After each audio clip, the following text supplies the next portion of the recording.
Maganda ang umpisa ng laro ni Kay Soto laban sa team ng Yokohama B Corsairs at kitang-kita na kaya niyang i-dominate ang laro sa loob ng paint kontra sa team ng Yokohama B Corsairs. Yun nga lang, may kalalabas lang na update mula sa Kushigaya Alphas team at may concussion si Kai base sa pahayag ng kanyang team. Walang injury si Kai sa kanyang paa, kamay o katawan pero hindi nga rin kita sa laro kahapon kung saan tumama ang ulo ni Kai. Wala tayong nakita ng malinis na eksena sa laro na tumama ang ulo ni Kay Soto ng malakas sa ibang players na naging sanhi ng concussion na bigwasan o nasiko, pero maganda na rin na maging maingat ang Kushigaya at si Kay Soto. Mas maganda na hindi na nga ito naglaro sa second game ng Yokohama B Corsairs nang sa ganon ay isang healthy at 100% na Kay Soto ang makuha natin para sa Gilas team. Yung ibang basketball players binibigwasan ng malakas sa ulo, napapaaway sa loob ng basketball court pero ayos na ayos pa rin kahit nasuntok pa yan. Kaya naman inaasahan natin na magiging ayos lang itong si Kay Soto pagka uwi niya dito sa ating bansa. At posibleng mild nga lang ang kanyang nakuha at umasa talaga tayo na hindi ganon kagrabe dahil wala tayong nakita sa laro nila laban sa Yokohama kung saan nakuha ni Kai ang concussion o yung tumama sa kanyang ulo laban sa team ng Yokohama B Corsairs. May protocol ang Kushigaya na kapag may concussion kahit mild nga lang ito ay hindi nila basta-basta paglalaruin ng kanilang player para sa precaution na rin. Pero ang nakikita natin, isa rin ito sa paraan para hindi nga magka-injury si Kai dahil kung walang nilabas na protocol ang Kushigaya na nakaupo lamang si Kai sa bench at hindi naglaro ay maraming negatibong opinyon ang posibleng lumabas mula sa mga fans. Coach Tim Cone nga rin tatawagin ng kanyang Gilas players at malalaman natin mula sa kanya kung ano ang tunay na update ng kanyang mga players, lalong-lalo na dito kay Kay Soto na kailangan talaga ng Gilas. Dahil naging maganda ang combo nilang dalawa ni Junmar at dito naman kay Junmar nasa 100%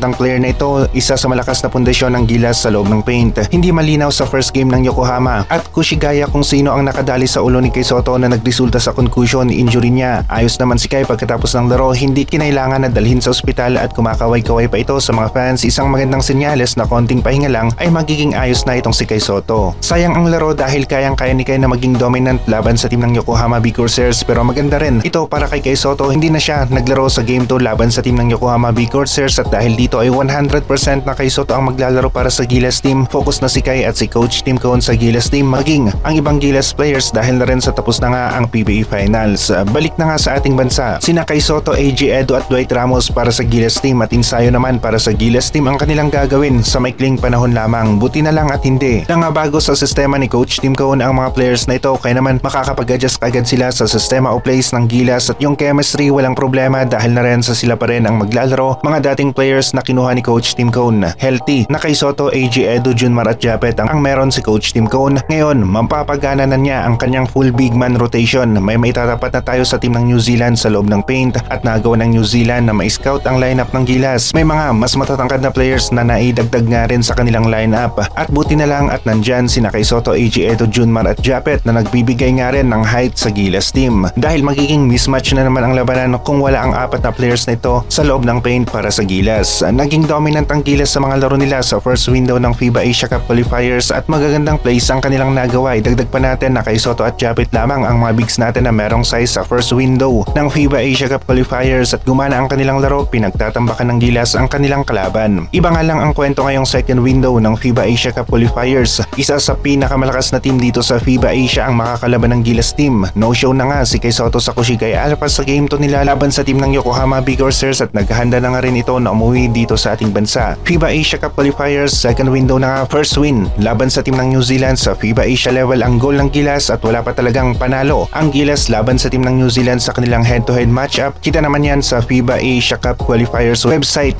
Galing na mismo sa FIBA record pero ngayong second window maganda-ganda ang chance ng Gilas na manalo. Home court natin, nasa magandang kondisyon ang mga players kaya naman asahan natin na mahihirapan ang New Zealand at posibleng-posible na matalo nga sila sa game na ito.